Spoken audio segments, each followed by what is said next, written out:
Everyone's gonna have their own settings that they like, but these are the ones that I like and I've had a lot of good experiences with. To start off, I use Optifine, which is the only non-vanilla RLCraft mod that I use, only because it increases the performance and also allows me to use shaders like Silder's Vibrant shaders. In the mod settings in-game, I changed the config for first aid to show my hearts all the time rather than the weird body icon thing, so that I can get an exact estimate of my health, which can be done by doing the following.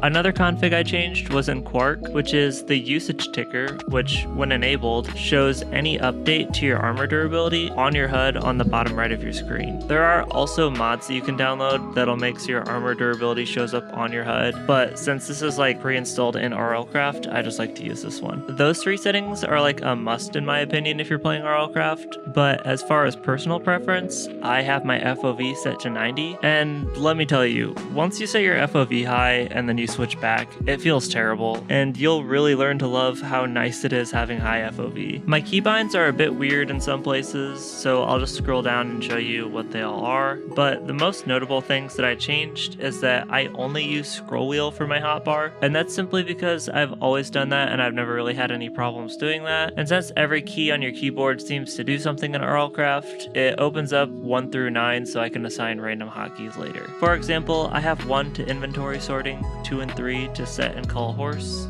4 is race abilities, etc, etc. Since I have 2 buttons on the side of my mouse, I have 1 set to the Optifine zoom and the other set to toggle perspective. Since I've played a lot of games where third person is really nice to see around corners, I do it a lot in RLCraft as well. That's pretty much the only things that I change about my settings. However, there are a lot of other optional settings I've heard people use. For one, Chunk Animator is the mod that makes so chunks come up from the bottom of the screen, and if you type -1 in the duration, it pretty much just disables it and reduces all the lag that comes from that mod. So if you find that your PC is struggling with loading RLCraft, that's one thing that you can do that should increase your performance. In the Antique Atlas overlay config, you can change requires hold, and that'll make so if your Antique Atlas is in your inventory, it'll be on the top right of your screen always. In the Antique Atlas config, you can set auto village marker to true, and it'll automatically mark all villages that you come by. If you're interested in looking at damage numbers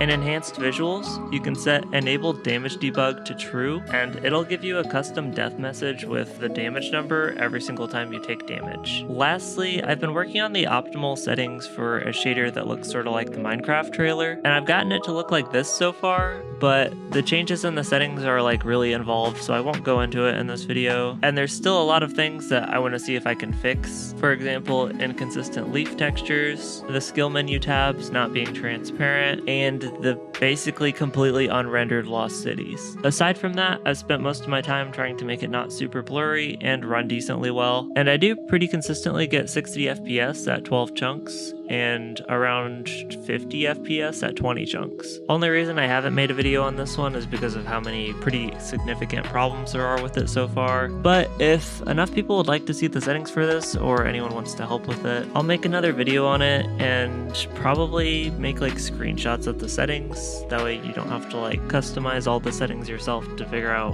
how to make it look good. But yeah, that's about it. Thanks for watching, and if you have any settings recommendations yourself, feel free to post those in the comments.